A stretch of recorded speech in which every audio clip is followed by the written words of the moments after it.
in the heart of a sprawling metropolis where towering glass skyscrapers glitter under the noonday sun.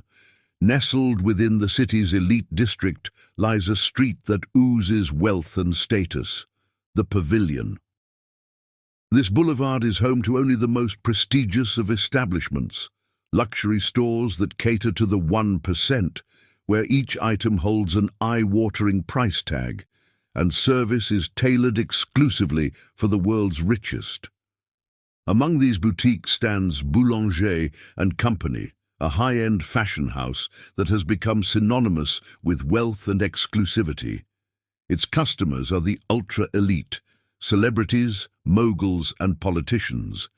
It's a place where the air itself seems infused with extravagance, where every product has a waiting list, and every visitor is treated like royalty. Well, almost every visitor. Enter Marcus Johnson, a successful self-made entrepreneur. Marcus is a black man in his mid-30s who has earned his wealth through grit and determination, building a tech company from the ground up. He's well known in business circles, but prefers to keep a low profile, opting to dress casually in simple but elegant attire. Today, Marcus is in search of a birthday gift for his mother, something special to show his appreciation for all the sacrifices she made raising him.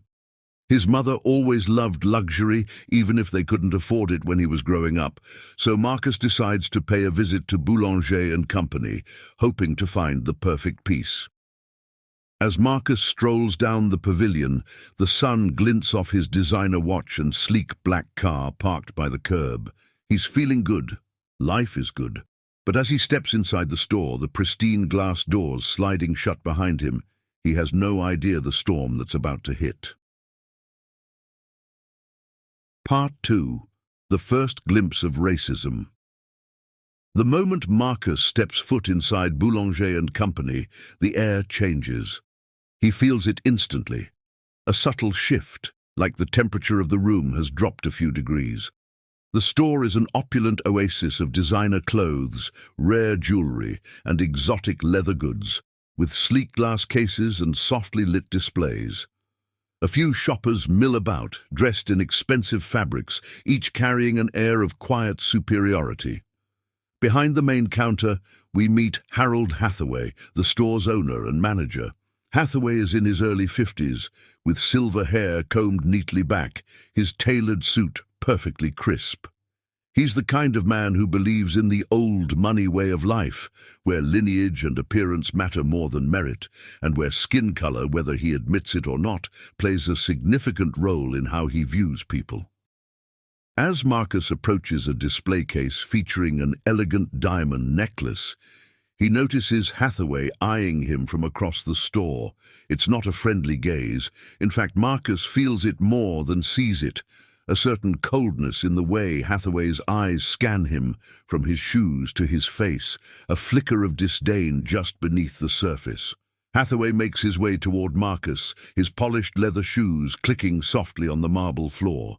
Without greeting Marcus or offering any pleasantries, he cuts straight to the point, his voice dripping with condescension. "Hathaway, may I help you?" The words are clipped, polite enough on the surface, but the undertone is unmistakable. Marcus, ever the professional, smiles politely, determined not to let this minor discomfort spoil his day. After all, he's used to people underestimating him because of his appearance. Marcus: "Yes, I'm looking for a gift. Something special."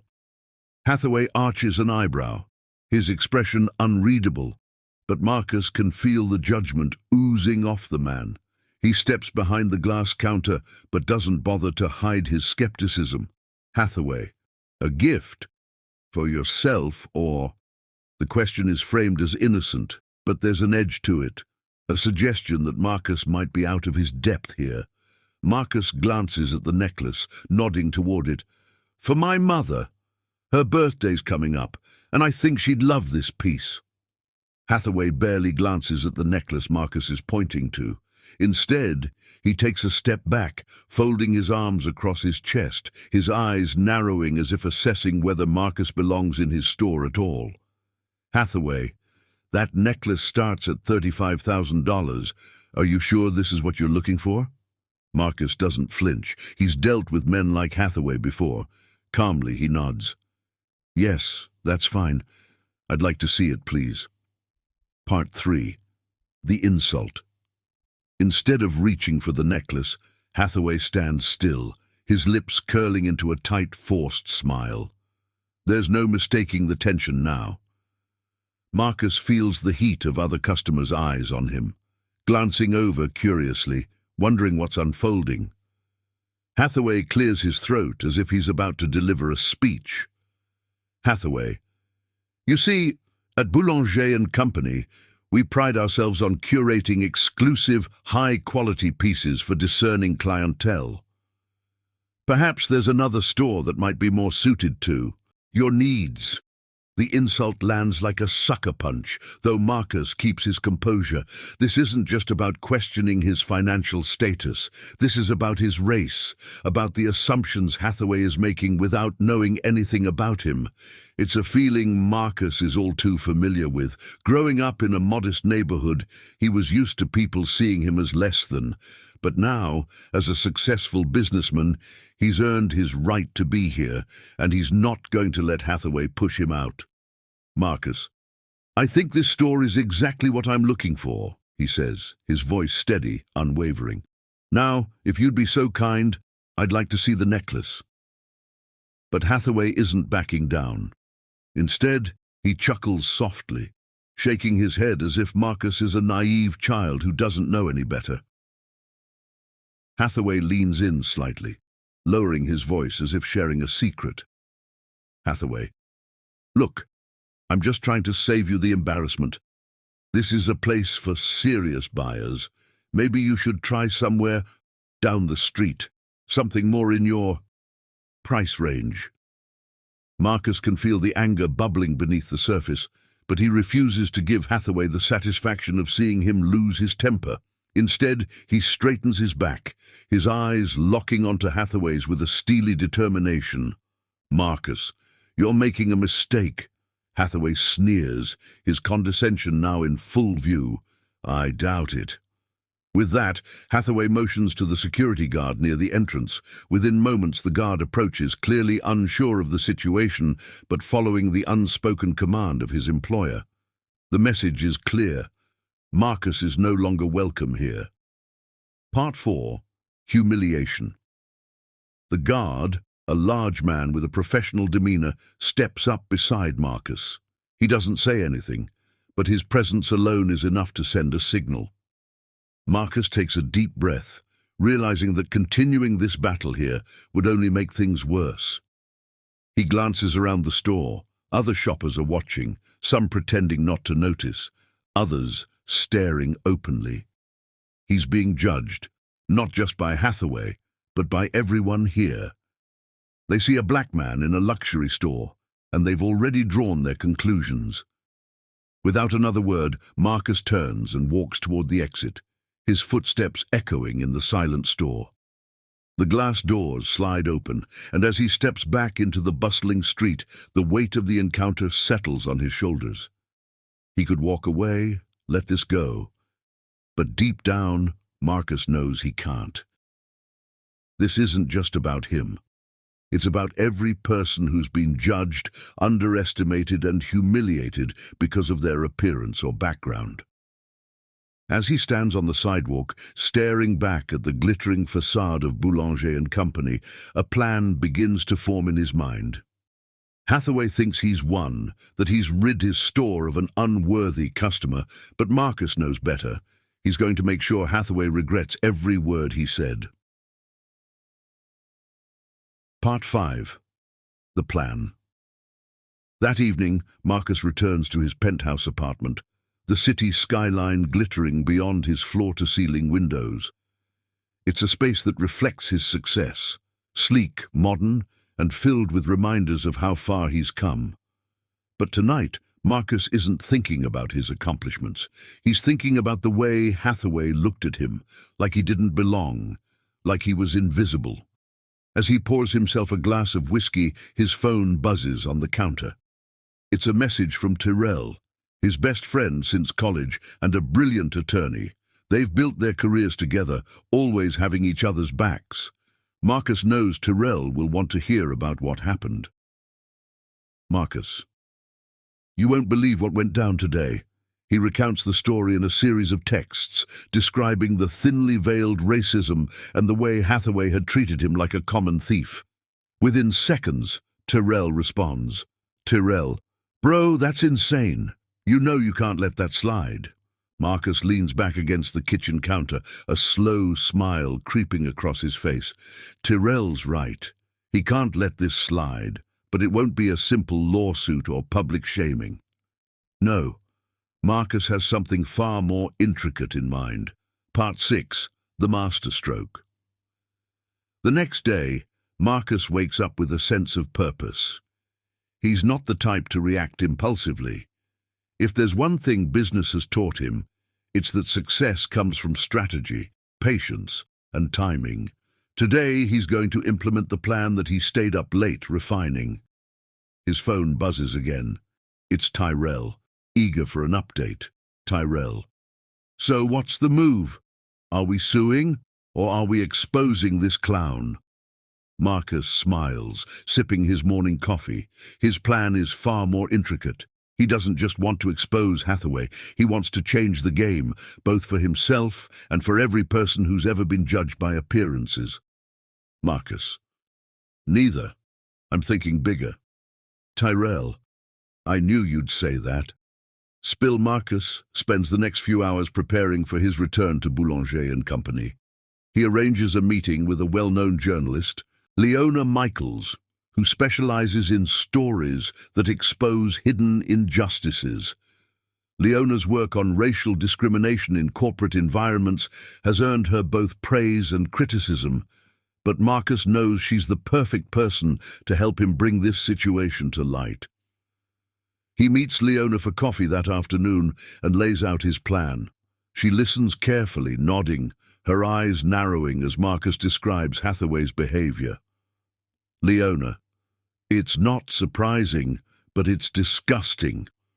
And it's time people like Hathaway are held accountable. But this isn't just a story. It needs to have an impact.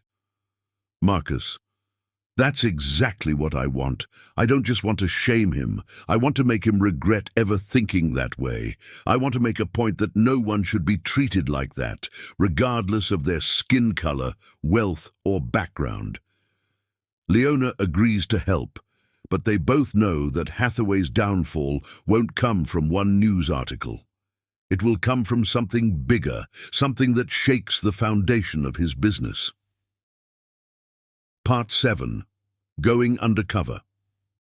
The next phase of Marcus's plan involves going back into the store, but not as Marcus Johnson. This time, he's going to become someone else entirely. Using his business connections, Marcus arranges for a well-known Hollywood makeup artist to help him alter his appearance. The transformation is incredible. With prosthetics, a different hairstyle, and the right clothing, Marcus looks like a completely different person. A European businessman in his mid-40s, with salt and pepper hair and an accent to match. Marcus stares at himself in the mirror, hardly recognizing the man in front of him. He knows that this new persona will allow him to test Hathaway once more, and this time he's going in with a deeper plan. He chooses his new identity carefully. Jean-Pierre Laurent, a wealthy French investor with a taste for the finer things in life. Laurent is the kind of customer Hathaway would bend over backward for, the exact opposite of how he treated Marcus the first time. When Marcus, now Jean-Pierre, arrives at Boulanger and Company the next day, it's a completely different experience. The moment he steps inside the store, Hathaway greets him with open arms. The coldness, the suspicion, the judgment that Marcus felt during his first visit are nowhere to be seen. Hathaway's smile is wide, and his tone is dripping with fake charm. Hathaway. Welcome to Boulanger and Company, Monsieur Laurent. How may we assist you today? Marcus, adopting his new persona, speaks with a thick French accent, drawing out his words with a sense of entitlement that he knows will resonate with Hathaway. Marcus, as Jean-Pierre. I am looking for the finest pieces. My collection needs a few special editions. Hathaway beams, leading him toward the most expensive section of the store, offering drinks and personally guiding him through the merchandise. It's almost comical how different Hathaway's behavior is this time around. Marcus plays along, pretending to be interested in the exorbitantly priced items, knowing exactly how he's going to use this to his advantage. Part 8. The trap is set. As Hathaway gushes over the luxury items, Marcus subtly starts dropping hints about his supposed wealth and connections. He speaks of his friends in high places, of exclusive deals in Europe, and Hathaway eats it all up. Every word Marcus says reinforces the idea that he's a high-rolling investor, someone who could bring even more elite clientele to Boulanger and Company. Marcus notices Hathaway's eyes light up with greed when he mentions his supposed connections with foreign investors. He knows he has Hathaway right where he wants him. Marcus, as Jean-Pierre, I must say, this store, it is magnifique. But I wonder, Monsieur Hathaway, have you ever considered expanding your reach? Hathaway's eyes widen, his interest piqued. Expanding? In what way? Marcus, well, I have friends, very wealthy friends, who are always looking for the best of the best. They could be invaluable clients for you. Perhaps we could make some kind of arrangement. Hathaway, now fully invested in the fantasy Marcus is weaving, leans in closer, eager to hear more. Hathaway, I'm always open to new opportunities. Tell me more about these friends of yours. Marcus smiles inwardly. This is exactly the reaction he was hoping for. He continues to dangle the idea of bringing exclusive European clients to Hathaway's store, all while pretending to be Jean-Pierre, the wealthy investor who could make it happen. Marcus, as Jean-Pierre, let's just say they are not the type to visit any ordinary boutique. They need to know that they are valued, respected. Do you treat all your customers with the same level of respect, Monsieur Hathaway? Hathaway hesitates for a moment but quickly recovers, his smile plastered back on. Of course, every customer here is treated like royalty. Marcus, is that so? I hope that is true. After all, it would be unfortunate if certain customers were treated differently. My friends, they do not tolerate disrespect. There's a moment of silence. Hathaway doesn't realize it yet, but the trap has been set. Part 9. The Grand Reveal. The next day, Marcus arranges for a private meeting between Hathaway and several of his associates, who are, in fact, undercover reporters that Leona Michaels has gathered. They pose as potential clients, all wealthy and diverse in appearance, each of them a test for Hathaway's true character. The meeting takes place in the store, with Hathaway eager to impress these supposed high-profile clients. But as the conversations unfold, it becomes clear that Hathaway's charm only extends to those he believes are worth his time.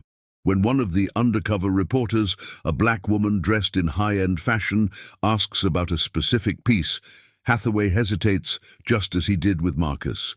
He suggests there might be something more affordable for her, subtly undermining her presence in the store. It's then that Marcus, still in his Jean-Pierre persona, steps forward and speaks up. Marcus, as Jean-Pierre, Monsieur Hathaway, I believe I have seen enough. You see, I am not who I claim to be. My name is Marcus Johnson, and I was the man you disrespected when I came here earlier this week. Hathaway's face drains of color as Marcus removes his disguise, revealing his true identity. The store falls silent as the realization dawns on Hathaway and the staff around him. The reporters begin taking notes, cameras hidden in their briefcases clicking to capture every moment. Marcus, you treated me like I didn't belong here, but now you see the truth. Your prejudice, your assumptions, they have cost you far more than a sale. They've cost you your reputation.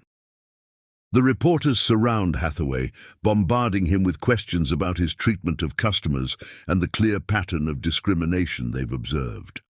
Hathaway stammers, unable to defend himself against the onslaught of evidence piling up against him. Part 10. Karma strikes. The fallout from the incident is swift and brutal. Within days, Leona Michaels's article is published, complete with video footage from the undercover reporters capturing Hathaway's discriminatory behavior. The story goes viral, shared across social media platforms, and picked up by national news outlets. Protests erupt outside Boulanger and Company, with activists calling for boycotts of the store and demanding Hathaway's resignation. Sales at Boulanger and Company plummet as former clients cut ties with the brand, not wanting to be associated with a business tainted by scandal. Hathaway tries to issue a public apology, but it's too little, too late. The damage is done.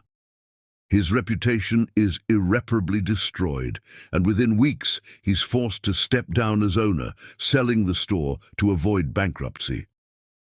Meanwhile, Marcus continues to thrive, using the experience to fuel his advocacy for change in the business world. He speaks out about the importance of diversity and inclusion, becoming a leading voice in the fight against discrimination in the corporate sector. He knows that his victory over Hathaway is just one battle in a much larger war. But it's a victory nonetheless, and as for Boulanger and Company, the once prestigious store becomes a cautionary tale, proof that in the end, karma always finds a way to settle the score. Conclusion: a call to justice and change.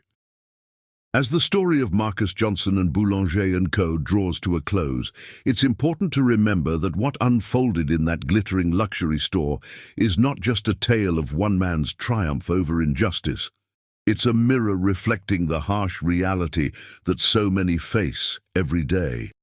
This story could easily have ended with Marcus walking away, like countless others before him, silently swallowing the bitter pill of discrimination.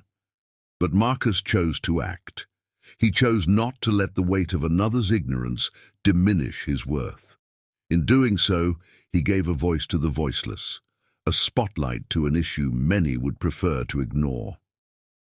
There's a profound lesson in Marcus's journey, one that should resonate deeply with each of us. How often do we, too, make assumptions about others based on their appearance, their race, or their perceived status? How often do we silently stand by while injustice unfolds in front of us, hoping it will pass unnoticed? This story is a stark reminder that silence is complicity. Inaction, when faced with discrimination, allows those toxic seeds to grow and thrive. Marcus could have accepted Hathaway's treatment as another unfortunate instance of racial bias, as just another painful reminder of the prejudice that still lurks beneath the surface of society. But instead, he turned his experience into a powerful message that the time for tolerating discrimination is over. We must confront it, expose it, and dismantle it brick by brick. In the end, Marcus didn't just seek revenge. He sought to make a change, not just for himself, but for everyone who has ever been marginalized, dismissed, or belittled. His victory was not just in Hathaway's fall from grace, but in the message that echoed far beyond the walls of that luxury boutique. The message that we are all deserving of respect and dignity, regardless of our skin color, background, or wealth. For those watching, perhaps this story has stirred something within you. Maybe you've experienced moments where you felt lesser, judged for things beyond your control. Maybe you've stood in Marcus's shoes, feeling the sting of discrimination that cuts deeper than words. Or maybe you've been a bystander, witnessing injustice, but unsure of how to intervene. Wherever you find yourself in this story, let it be a reminder that we have the power to change the narrative, to confront inequality, and stand up for what is right, no matter how entrenched it may seem. As we reflect on Marcus's courage, we must also reflect on our own capacity to bring about change. It starts with small acts of defiance against prejudice, with the courage to speak out when others remain silent, and with the conviction to see beyond the superficial to the soul and humanity of every individual. Marcus's story is not just a story of justice, it is a call to action for all of us. In a world that too often builds walls of division, we must be the ones who tear them down. In a world that too often sees color, wealth, and status as measures of worth, we must be the ones who see past those illusions to the person standing before us. It's easy to let stories like this pass through us, to click away and move on to the next thing. But real change starts with remembering. Remember Marcus's resilience. Remember the moment he stood tall in the face of injustice. And remember that each of us has the power to make a difference in our own lives and the lives of those around us. So, as this story comes to an end, let it inspire you to act. Let it move you to reflect on your own choices, your own actions. Will you be the one to let injustice continue, or will you be the one to stand up and say, "No more"? The tears that may well up in your eyes shouldn't just be for Marcus and what he endured, but for all those who continue to endure in silence. And let those tears be a reminder that compassion, respect, and justice are not optional.